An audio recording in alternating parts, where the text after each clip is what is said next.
avec C'est notre moment. Dites oui aux actualités dans votre journal TV.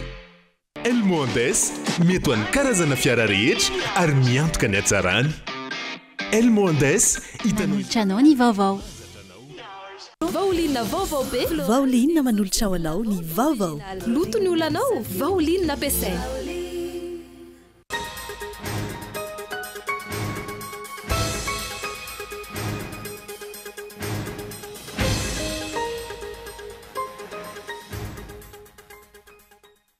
Maro ny teboka manjavozavo mikasika ilay famoahana ordonnance mahery ny valeur ofisienalina avy amin'ny fitsarana ka ho ampidirina anatin'ny lisy-pifidianana hoy ny teo anivon'ny firaisamonim-pirenena safidy. Ny firaisamonim-pirenena izay efa nanaitra ny fitsarana sy ny seni anio ny mangarahara mikasika izay indrindra ho an'ny eto Antananarivo renivohitra izay maro be ny miaramila nomena ordonnance eny anivon'ireo toby samihafa. Niematra ny commune Viliazy district Navaradrano raha tatao anatin'ny 5 taona farany nojerena izay no nahatonga n'Andriamanantena Gabriel na i Ramse Gaby naneo ny fahavononany indray hitantana ny tanàna miaraka amin'ny antoko malagasy miaramiainga. Ireo foto-drafitrasa mipaka mivantana amin'ny vahoaka no laharam-pamena hoy ity kandida larana fahadimy ity. Anatin'izany ny momba ny fambolena sy ny fiompiana, ny fampianarana, ny sehatra ny fanabeazana ary ny fahasalamana.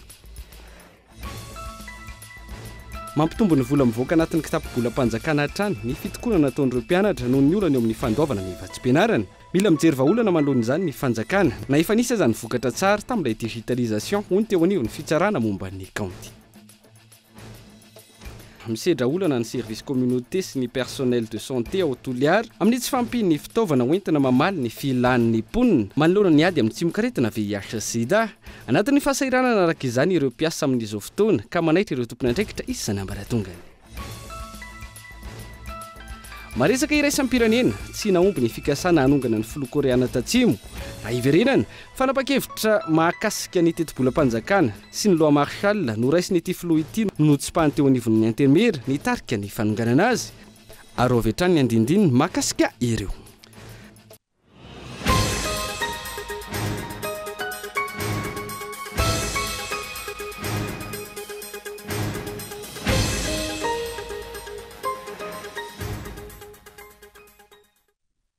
Sabotsy 7 Desambra 2024 mbola ankafaliana tompoko lasy tompoko vavy no hitsy dia tokantrano indray amin'ny ity alina ity manaritra ny araba ary manasanao anjony fampalalam-baovao.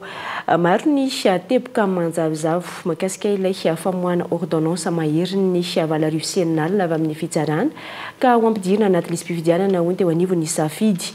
Ny firaisamonim-pirenena izay efa nanaitra ny fitsarana sy ny seni aneo ny mangarahara makasika izay indrindra ny eto andrenivohitra izay maro be ny miaramila nomena ordonnance eny anivon'ireo toby samihafa. Mampamitra-panontaniana ny fipetraky ordonnance avy amin'ny fitsarana ho fampidirana anarana ao anatin'ny lisitra mifidy mahery ny valeur ofisienalina voarahin'ireo ratsamangaiky any seni amin'izao fotoana hoy ny firaisamonim-pirenena. Ny fomba namohan'ireo ordonnance roa izay tsy nanaraka ny voalazan'ny lalàna araka ny fanazavana. Ny antso ny fitsarana zay hoe maninona no lasa misy le fomba famoahana le ordonnance misy natao collectif ao anatin'iny misy natao ataontsika hoe individuel ao anatin'iny raha voalazan'ny lalàna ao anatin'iny dia le olona mihitsy no mitondra n'ilay ataontsika hoe makany amin'ny tribunal de première instance ao anatin'iny dia izy anko zany no mandeha mamerina anazy mandeha makany amin'ny saida zany ao anatin'izy satria volonté le izy zany ao anatin'iny zay maha individuel anazy nefa indraindray rehefa misy mivoaka ny didy araky ny fanadihadiana avy any amin'ny reo ratsamangaiky anay teo dia hoe misy ny collectif ao anatin'iny misy ny individuel ao anatin'iny naninona ihany koa nisy ataontsika hoe 20 000 zay tsy ny raisin'ny fitsarana satria 84 000 le namena n'ilay certificat de non inscription. Ilaina tatitra mazava avy amin'ny fitsarana sy ny seni avokoa ny momboreo amin'ny anarany mangarahara hoy ny firaisamonim-pirenena. Maika ny fitondrana fanazavana indrindra ho an'Antananarivo izay namohana ny 900 ny ordonnance ireo izany hoe mahery ny 5,400 alina ary ho alefa mifidy hatramin'ny miaramila eny anivon'ireo toby samihafa. Izao zany aloha ny atao hoe antso fandroany nivoaka iny ny lista affiché-ho isaky ny fokotany ireo olona izay lazaina fa eritreretintsika fa reo ataontsika hoe nazo ordonnance reo mbo fantatry le olo-pirenena hoe olona eo amintsika ve reo olona teo amintsika vereo tsy olona izareo satria be mandeha ny aya misy gendarme ony misy miaramila ony misy polisy ony ao anatin'iny dia lan'zay le hoe aya zay atsika mijery mangarara afiseo le izy satria andro fotoana vitsy sisa zany zao zao afakaiky ny anan'iny ny impression iny raha fahalalana anazy dia eo nivon'ny saida dia zay nangatanay hoe ataovy zay atonga anazy ho hitan'ny fangararana ao anatin'iny hoe reto le olona ao anatin'iny dia ho hitan'ny olom-pirenena hoe iza mariny ty olona ty na ohatr'izay ao anatin'iny. Ankoatran'ny firaisamonim-pirenena mitaky ny mangarara momba izay ihany koa ireo kandida sy antoko politika manana olona toanana mandritra ny fividianana be ny tanàna sy mpanolo-tsaina. Ny tsy fanehoana ny mangarahara izay hanamafy ny AIA mikasika ny fisiny ny paikady maloto hatrany mandritra ny fividianana ny 2 Desambra ho avy izao. Mifandraika amin'izay ihany dia ahentsika avokoa amin'izao ireo mpitandro ny filaminana andeha hifidy sy hampandany ny kandida mpanjakana indrindra amin'ireo toerana stratejika toa an'Antananarivo renivohitra. Voapirofo ny tsy fisiny ny tanotandalana voahososy ny demokrasia eo anatrehan'izany hoy ny filoha nasionaly ny antoko tsara tafina Androany Onona Saina. Tsy miafinitsony fa abaribary amin'izao fotoana ny fomba maloto entina hampandresena ny kandida volomboasary amin'ity fifidianana be ny tanàna sy mpanolotsaina ny tanàna ity. Ankoatra ireo tositosika sy vatsivatsy samihafa anararotana ireo vahoaka izay nampahatraina ampidirina an-tsehatra ihany koa amin'izao fotoana ny mpitandro filaminana. Miaramila eo mitafika malagasy anjatony no nahiditra anatin'ny lisam-pifidianana ary terena hifidy amin'ireo komuna stratejika toa an'Antananarivo renivohitra mba ahafahana mampandresa ny volomboasary. Ahetsika ny miaramila fa na ireo zandary andalam-piofanana ihany koa aza nitadiavana ny fomba rehetra ahafahana mampifidy azy ireo. Tsy anatin'ny état de droit daholo sy fagnaran-dalàna zany. Ataoko raha misy olo mandeha mission dia anamirajozy mipetraka. Ianareo mpitandro filaminana koa dia vazan'olo ataon'olo fitaovana loatra ianareo fa baleo asika mba magnaraka ny mariny ihany fa tsy dia mety zao zavatra zao. Hay koa moa le izy vao fa dia hoe misy mimpanerana anazy. Ngamba tsy dia hoe sitrapony izy rehetrarehetra reo ne manao an'izany fa ino baiko tapany karamanao ve inona anao voarokanao dia mandeha sy fidiny dia mampalahelo le izy satria le mpitandro filaminana natao hiaro ny vahoaka sy hiaro ny fanagnany fa tsy hoe anao hiaro ny fitsilangana hoe ampiasaina indray amin'ny élection.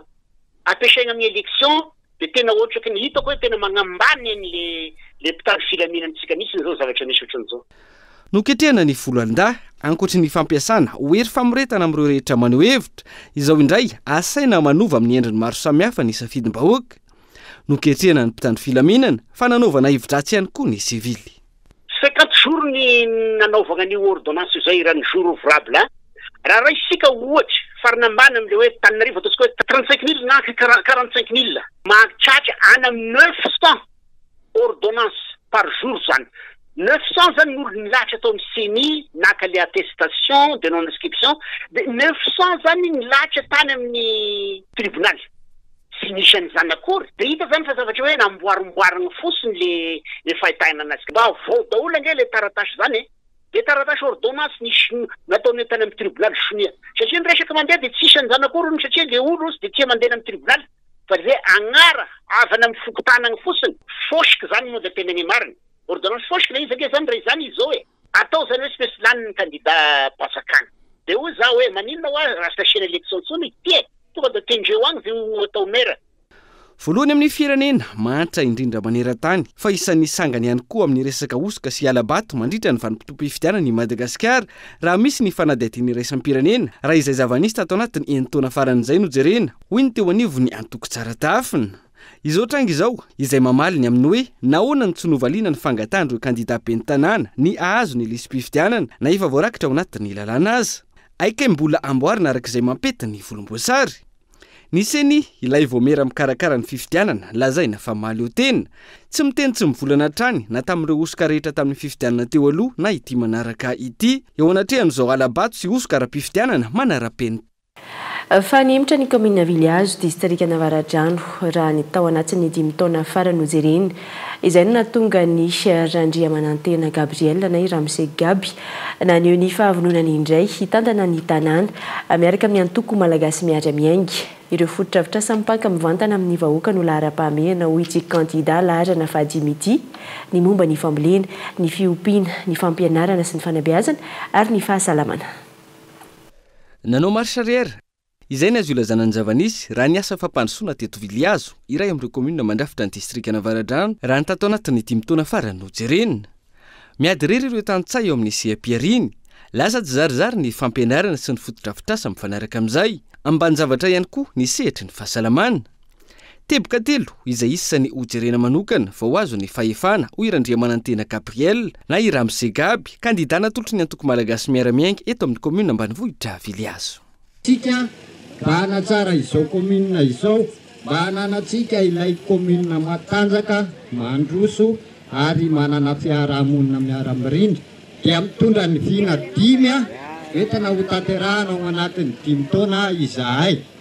Ao ny fanatsarana ny famolena sy ny fiompiana. Ny antony satria tsika dia tatsah avokoa ary mivelona ety ambanivohitra, ka izany no antony nanaovanay voalohany ny fandaharana asa hoe ny fambolena sy ny fiompiana. Manaraka izany famerenan-kasina ny fampianarana malagasy ary ny fandriampahalemana. Satria tokoa sekoly loharan'olombanona ary sekoly no hanovozana ny fahalalana, ka tsy maintsy averintsika ny asa izany sekoly izany. Omentsika fanampiana ny sekoly, averintsika ireo fanampiana amin'ny sekoly indrindra amin'ny fanadina mpanjakana izay narary tamintsika teo, satria isika ray aman-dreny indray nitakiana vola rehefa hanao fanadinana ny zanatsika, dia averintsika izany. Isika tsy mampanonofy ary tsy mampanantena ny tsy misy fa izay tratratsika sy fantatritsika fa ho vita ny tenenina. Tsy atory vonjy adina amin'ny fitantanana ny tanàna eto Viliazo i Ramse Gaby, larana 5 sy ireo pralisitra aminy. Efa nitantana tany aloha ary zao vonina andray andraikitra izao indray manoloana ny fitotonga ny tanàna noho ny nataony hafa. Mahantra ny firenena sy ny vahoaka ao aminy ka tsy fotoana ny andrakandra ny tsony zao fa fotoana ny asa ary olona efa zahatra rano aingam-pandeha amin'ny fanatanterahana izany hoy ny kandida.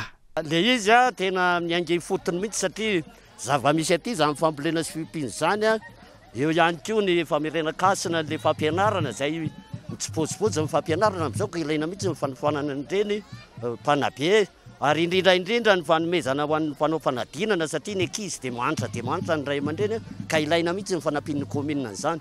Izay ny milaza fa miainga fotony mihitsy ary indrindra misy isam-pokotany ny mpanolotsainanay miara-miasa aminay dia eo ny raha-miasa zany amin'ny zanakam-pielezana sy le olona eto aminay.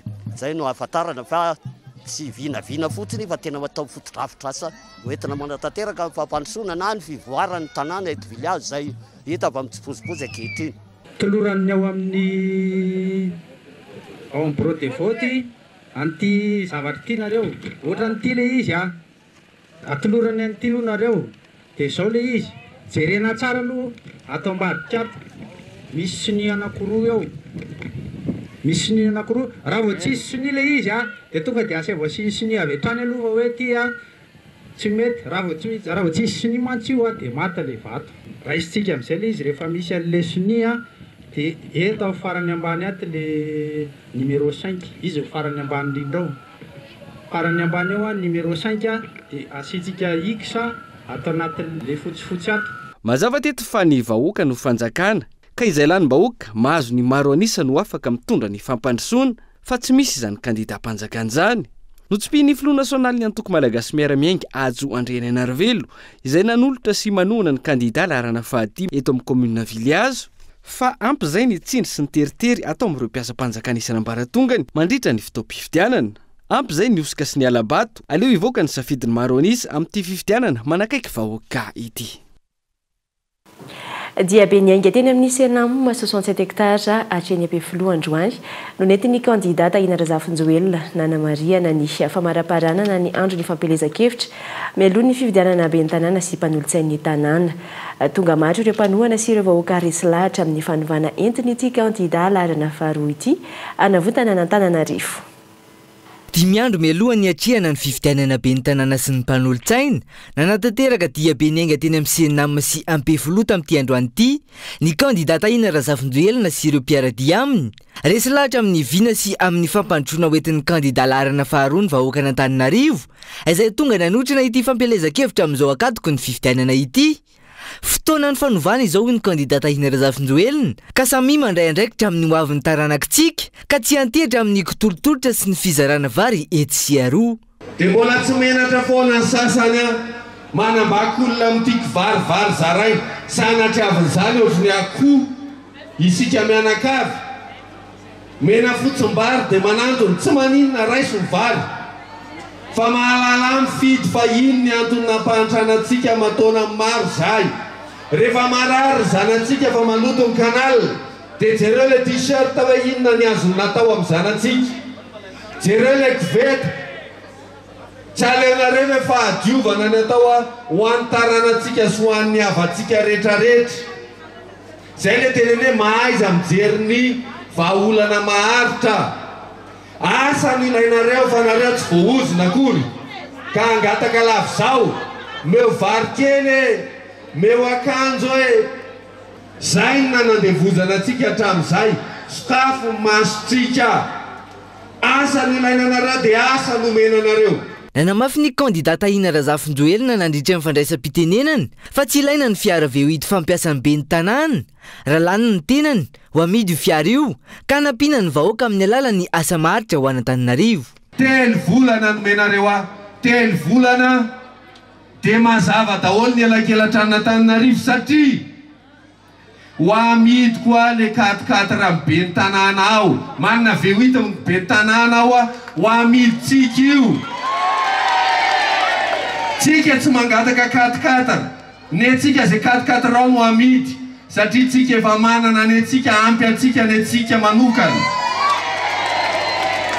amidy io dia io ny anaovana le jiro anaovana le telo volana zany ny zavatra ilain'ny olona atao mibe ny tanàninna 4x4 eto dia miteny aminareo telo volana ary tsy mba fampanantenana pôkatra efa hita ambaka mividin'le jiro raha ialina no zaraitsika 500 isaky mifokotany anazavatsika ny elakelatrano rehetrarehetra eto Antananarivo renivohitra zany ny zava-dehibe aminareo ny zavatra ilainareo tena fototra no valin'ny be ny tanàna fandripahalemana fahasalamana asa zay ihany ny ilaim-ponina Antananarivo tompoko aza amin'ny resaka teleferika aminy fa tsy nangataka an'izany izy. Nanamafy ihany koa ankila ny orinasan'ny tanora misehatra ny fifandraisan-davitra sy kaidata fa manohana ny kandidata Ina Razafinjoelina amin'ny fifidianana be an-tanàna sy mpanolo-tsaina amin'ny 12 Desambra ho avy izao izy ireo. Mitombona sy azo tanterana tsara ho izy ireo ny vinana asan'ny kandida larina faharoa ary indrindra mitodika amin'ny fijerena ireo tanora malagasy. Manohana ny tahiny zay amin'ny mahatanora azy aloha tanora izy tanora eto amintsika tena ilaina satria mila production de masse ny firenetsika zany hoe mila accélérena zany ny production eto tanàna ary tahina olona tonga dia miasa aingana ka ny firenetsika amin'izao zava-misy zao tena mila zavatra aingana sy malaky ary mila fanovana aingana fanovana nefa tsy miainga amin'ny tahina rery ary tsy vita rery le izy raha hitahina rery fa itsika rehetra mila manosika ny tahina atateraka an'le programme ka za tena miteny atsika fa solution reto manosika tanora manam-pahaizana mbola tsy naloto teo amin'ny resaka politika ary tena mitsinjo ny tanora amin'ny lafiny rehetrarehetra. Miantso ny rehetra ho sary-piaro sy aro ny safidim-bahoaka ihany koa ny kandida larana faharoa amin'izao andro vity tsy atrihana ny fifidianana izao.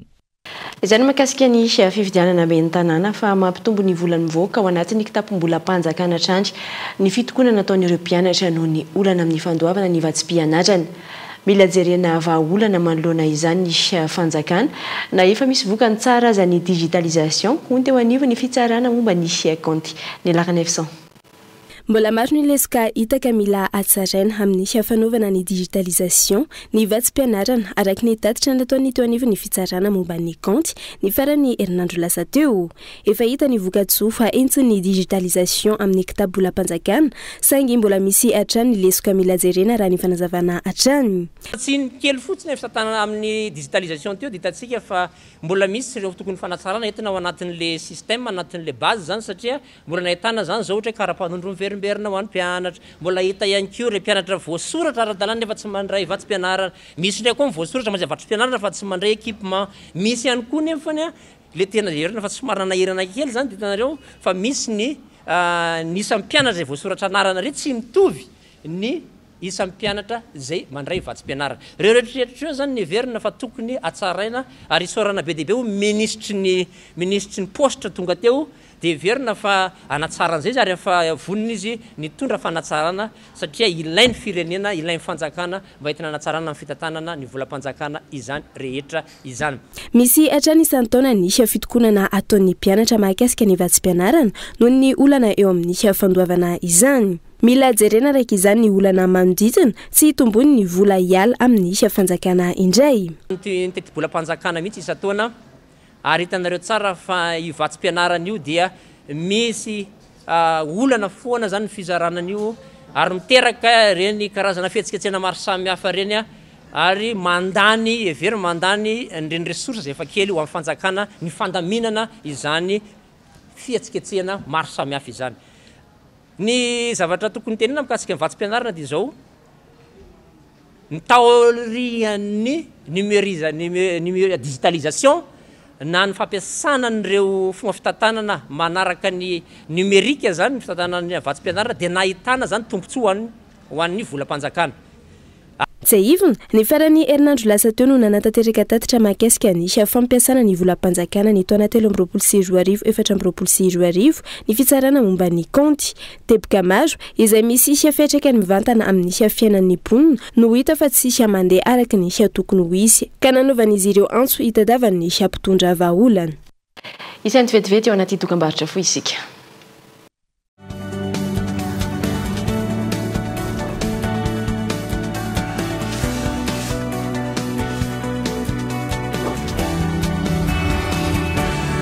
Efa ela nanasako lamba fa ity vovon-tsavony Pauline ity afa mihitsy kely fotsiny ane de fa ampy e. Way, ary tena mandroatra be malefaka ery lamba tsy mila mikosika be akory sady tsy manimba tana. Pauline 80 formule matanjaka miaro ny loko mampangirana sy manamanitra ny lambanao mandroatra be mahavita lamba betsaka sady manitra.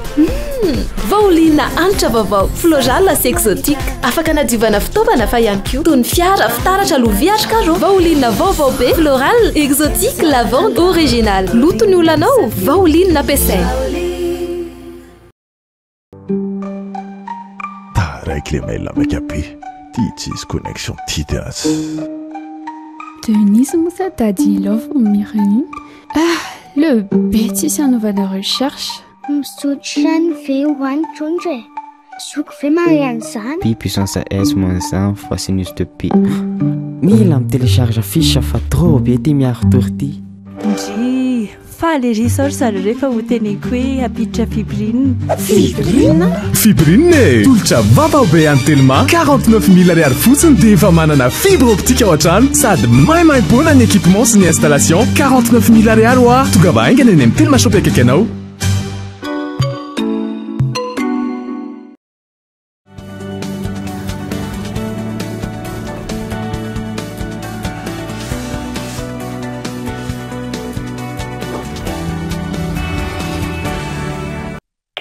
Taverna somatsara tao anatin'ny tapany faharoa andao fatarina avy hatrany ary fa isan'ireo mpiara-miasa amin'ny faculté économie gestion ary sociologie ao amin'ny université an'Antananarivo ny première agence de microfinance Madagascar miara-misalaha amin'ny fanatsarana ny fampianarana amin'ny formation à distance ny lalam-piofanan'ny gestion ihany koa ny PAMF araka ny fifanaovan-tsoa ny mpiara-miasa teo amin'ny telotontra ny talia général ny PAMF izay iray pia ireo mpianatra nahazo ny diplôme licence sy master teo anivon'ny EGS. Nivoaka tamin'ny fomba ofisialy teny amin'ny université an'Antananarivo ireo mpianatra nanaraka ny lalam-piofanana gestion nitondra ny andiany avo nahazo ny diplôme licence sy master. Misy 900 ireo navita ny fianarany ary natolotra ny diplôme mifanaraka amin'izay. Ny andiany avo dia mahazo ny licence sy master amin'ny gestion na formation présentielle zany hoe le tonga manatrika cours ety amin'ny campus aty Ambotsaina fa misy cours formation à distance zany zay en ligne ny formation fa miaraka moa satria mitovy ny diplôme an'izy ireo dia tao anatin'izay a ny raim-piany zay andiany avo zay moa dia ny taré général ny première agence de microfinance to Girner tsy mazavy dia zay no sady atao ihany koa hoe toy an'ny fiaraha-miasa fa nisy ihany koa ny fiaraha-miasa vaovao zay natomboka tamin'ity zoma ty a dia eo amin'ny resaka miteny vahiny hoe fanamafisana zany renforcement ny resaka employabilité ny mpianatra ka tafiditra ao anatin'izay ny resaka ataontsika hoe ny contrat d'alternance sy ny resaka stage d'embauche iarahana amin'ny première agence de microfinance. Ampanatretena no nanekena ny oraim-pay ireto andiany ireto ho ny talay général ny PAMF na ny première agence de microfinance. Ny tenany izay ny fampizaratra kefa tamin'ireo mpianatra ary mbola vonona anohy ny fiara-miasa amin'izy ireo aoriany zao fahazahoana ny diplôma izao. Toanana ny tanora fa amafisana ihany koa ny fiara-miasa ny première agence de microfinance Madagascar sy ny faculté économie, gestion et sociologie eo anivon'ny université an'Antananarivo. Ny première agence de microfinance aloha voalohany indrindra dia entreprise citoyenne manana ny politique RSE, responsabilité sociétale d'entreprise, ary tafiditra ao anatin'ny teboka ray amin'izany politique RSE zany ny fanatsarana ny employabilité any tanora izay mpianatra aty amin'ny anjerimanontolo zany na ny mitovy amin'izay. Dia tena mifanitsy tanteraka amin'ny fomba fijery miaraka amin'ny EGS zay no nahatonga anay hoe ifanoana ary ijery paikady lavitrezaka azona trany manatsara izay employabilité sy mba ny mpianatra mivoaka aty amin'ny université zany dia manana ny mahizy azy. Araka zany iara-dalana tao anatin'ireo taona maro mifandimby ny première agence de microfinance sy ny faculté EGS eo anivon'ny université an'Antananarivo ary ny FOAD eo anivon'ny sampam-piofanana gestion izay manamarika ny 10 taonany. Tontosa omaly ny fifanovatso ny mpiara-miasa teo amin'ny telotota ho fanamariana izany ary ny tota amin'ny fiara-mifaly noho ny tsingeritaona 10 ny formation à distance ny gestion.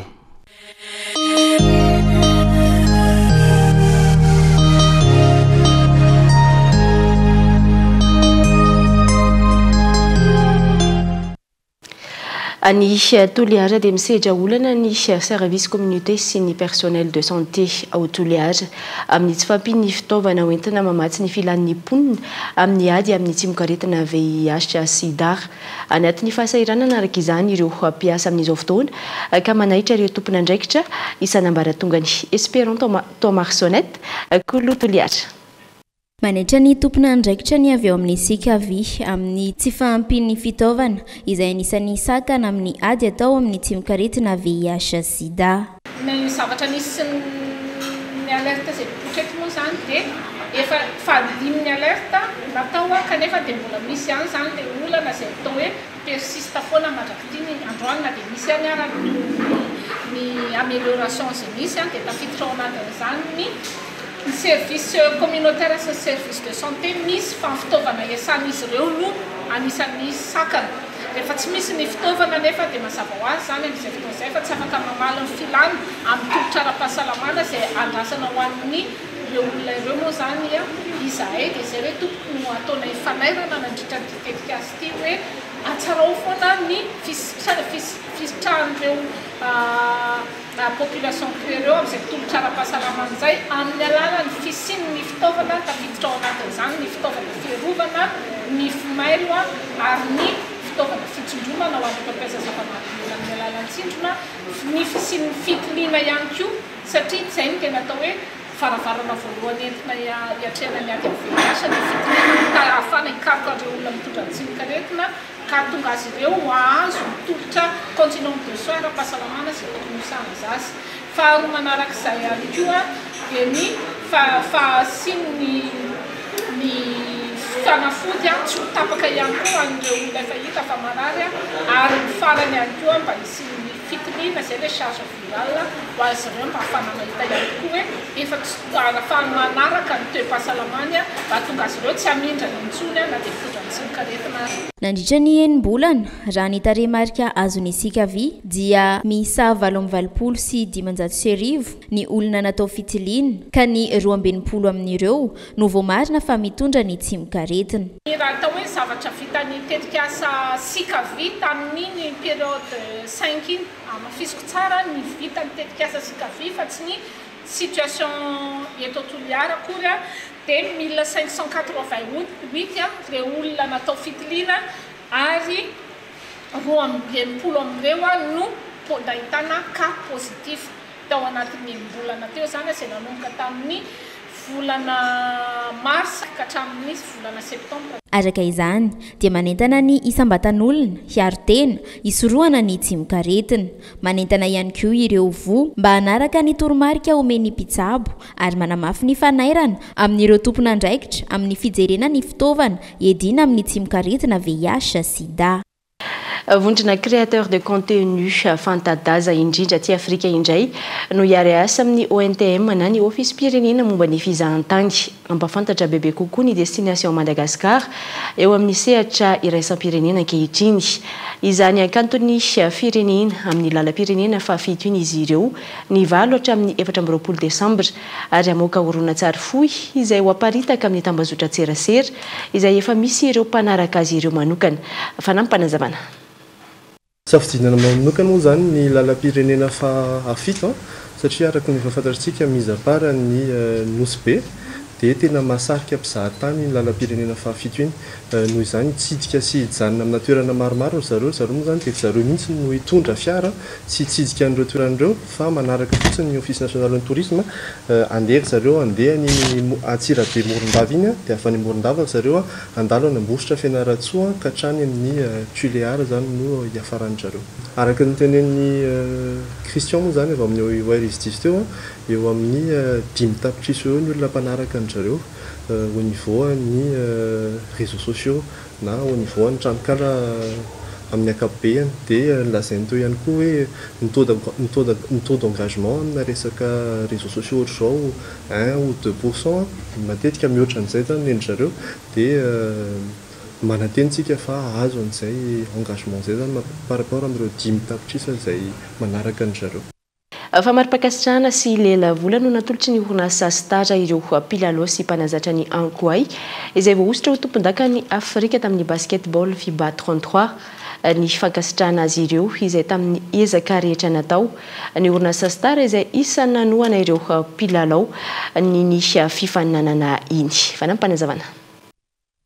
Dia natao indrindra ho fisaorana ny ekipany Ankoay lasy vavy izay nandrobaka ny amboara tompon-daka ny Afrika nanoloana ny championnat farany teo izay Africa Cup 3x3. Manoloana izany dia misaotra manokana an'ireo ekipa ny mpanazatra ny fédération ary ny comité rehetra ny marque XXL dia nisy ny fisarana certification sy fanomezana dotation na resaka poisson ho an'ny mpilalao sy ny mpanazatra.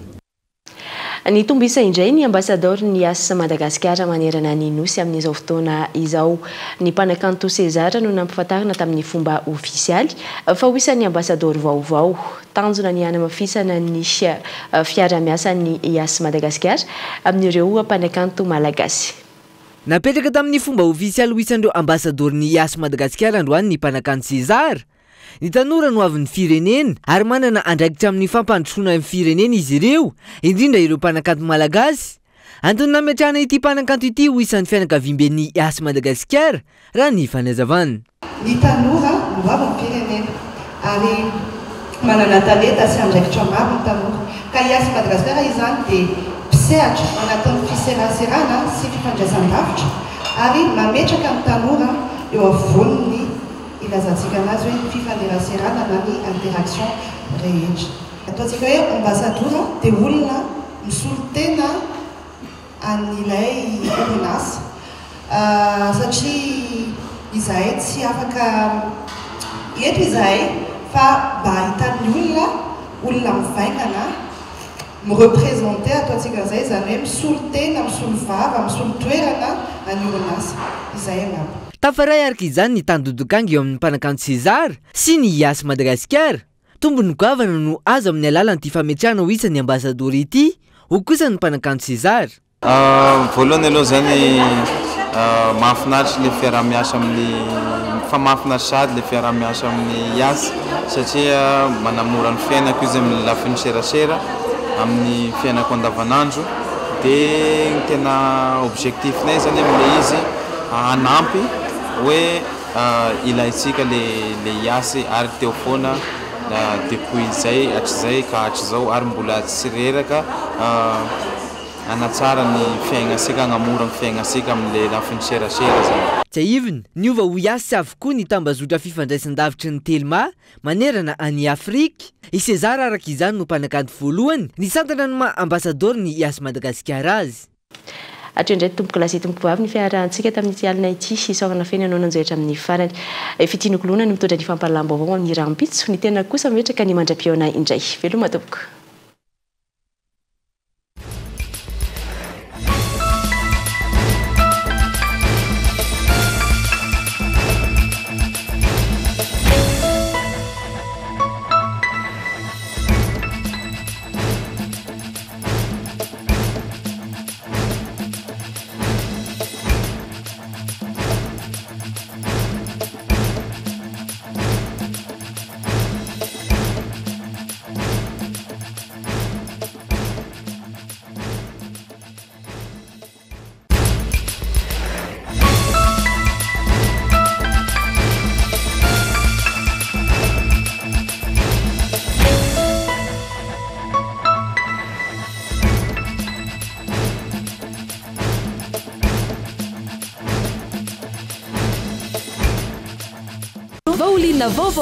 Vaolinina nanolotra ho anao teo ny vaovao. Loto ny olanao, vaolinina ampiasaina.